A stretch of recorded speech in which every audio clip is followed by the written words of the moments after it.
ആകാശ ദുരന്തങ്ങളിൽ ജീവൻ പൊലിഞ്ഞ പ്രമുഖരുടെ പട്ടികയിൽ ഒടുവിലായി ഗുജറാത്ത് മുൻ മുഖ്യമന്ത്രി വിജയ് രൂപാണി. അഹമ്മദാബാദിൽ വിമാനം തകർന്നു മരിച്ച 241 പേരിൽ വിജയ് രൂപാണിയും ഉണ്ടായിരുന്നു. ദേശീയ തലത്തിലും സംസ്ഥാനങ്ങളിലും രാഷ്ട്രീയത്തിലും ഇതര മേഖലകളിലും തിളങ്ങി നിന്ന നിരവധി പേർക്കാണ് കഴിഞ്ഞ കാലങ്ങളിൽ വിമാനങ്ങളും ഹെലികോപ്റ്ററുകളും തകർന്ന് ജീവൻ നഷ്ടമായത്.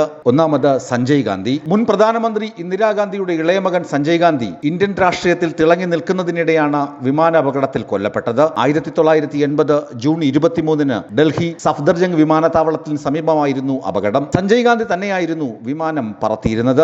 മാധവ് റാവു സിന്ധ്യ. കോൺഗ്രസ് നേതാവും മുൻ കേന്ദ്രമന്ത്രിയുമായ മാധവ് റാവു സിന്ധ്യ യുപിയിലെ മെയിൻപുരിയിൽ വിമാനാപകടത്തിൽ മരിച്ചത് 2001 സെപ്റ്റംബർ 30-ന്. ചാർട്ടർ ചെയ്ത സെന്ന വിമാനത്തിൽ സഞ്ചരിക്കുമ്പോൾ ഹൈടെൻഷൻ വൈദ്യുതി ലൈനിൽ തട്ടിയായിരുന്നു അപകടം. വിമാനത്തിലുണ്ടായിരുന്ന 8 പേരും കൊല്ലപ്പെട്ടു. മോഹൻ കുമാരമംഗലം. കേന്ദ്ര ഖനി മന്ത്രിയായിരുന്നു മോഹൻ കുമാരമംഗലം. ഇദ്ദേഹം 1973 മെയ് 30-ന് ഡൽഹിയിലുണ്ടായ വിമാനാപകടത്തിലാണ് കൊല്ലപ്പെട്ടത്. ചെന്നൈയിൽ നിന്ന് ഡൽഹിയിലേക്കുള്ള ഇന്ത്യൻ എയർലൈൻസ് വിമാനം ഡൽഹി പാലം വിമാനത്താവളത്തിനടുത്ത് തകർന്നപ്പോൾ മരിച്ചത് കുമാരമംഗലം ഉൾപ്പെടെ 48 പേർ. പഞ്ചാബ് ഗവർണർ സുരേന്ദ്രനാഥ്. ഹിമാചൽ പ്രദേശിൽ 1994 ജൂലൈ 9-ന് വിമാനം തകർന്ന് മരിച്ചവരിൽ അന്നത്തെ പഞ്ചാബ് ഗവർണറായിരുന്ന സുരേന്ദ്രനാഥും ഉണ്ടായിരുന്നു. ഹിമാചൽ പ്രദേശിന്റെ അധിക ചുമതല കൂടി ഉണ്ടായിരുന്ന അദ്ദേഹം കുടുംബത്തോടൊപ്പം 14 സീറ്റുള്ള ബീച്ച് ക്രാഫ്റ്റ് വിമാനത്തിൽ സഞ്ചരിക്കുമ്പോഴായിരുന്നു അപകടം. കുടുംബാംഗങ്ങളും അപകടത്തിൽ കൊല്ലപ്പെട്ടു. ഡോർജി ഖണ്ഡു. അരുണാചൽ പ്രദേശ് മുഖ്യമന്ത്രിയായിരുന്നു ഡോർജി. 2021-ലായിരുന്നു വിമാന ദുരന്തത്തിൽ മരണം. അരുണാചൽ ചൈന അതിർത്തി മേഖലയിൽ മോശം കാലാവസ്ഥയെ തുടർന്ന്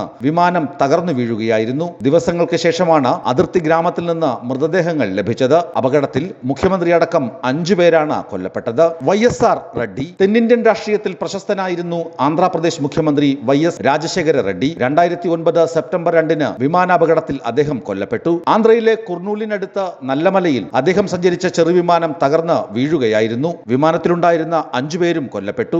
JMC ബാലയോഗി. തെലുങ്കുദേശം പാർട്ടി ലീഡറും ലോക്സഭാ സ്പീക്കറുമായിരുന്നു ബാലയോഗി. 2002 മാർച്ച് 3-ന് കൃഷ്ണ ജില്ലയിലെ കൈക്കൊല്ലൂർ തടാകത്തിലേക്ക് സ്വകാര്യ വിമാനം തകർന്ന് വീണ് അദ്ദേഹവും കൊല്ലപ്പെട്ടു. വ്യവസായികളും ചലച്ചിത്ര താരങ്ങളും. രാജ്യത്തെ പ്രമുഖ വ്യവസായികളും ചലച്ചിത്ര താരങ്ങളും വിമാനാപകടങ്ങളിൽ കൊല്ലപ്പെട്ടിട്ടുണ്ട്. ഹരിയാന മന്ത്രിയും പ്രമുഖ വ്യവസായിയുമായിരുന്ന OP ജിണ്ടാൽ, പ്രമുഖ ആണവ ശാസ്ത്രജ്ഞൻ ഹോമി ബാബെ, സൈനിക മേധാവി ജനറൽ ബിപിൻ റാവത്ത്, മലയാള ചലച്ചിത്ര താരം ജയൻ, തെന്നിന്ത്യൻ നടി സൗന്ദര്യ തുടങ്ങി ഒട്ടേറെ പ്രമുഖരുടെ മരണം ആകാശ ദുരന്തങ്ങൾ നൽകിയതായിരുന്നു. ന്യൂസ് ഡെസ്ക് വിസ്മയ ന്യൂസ്.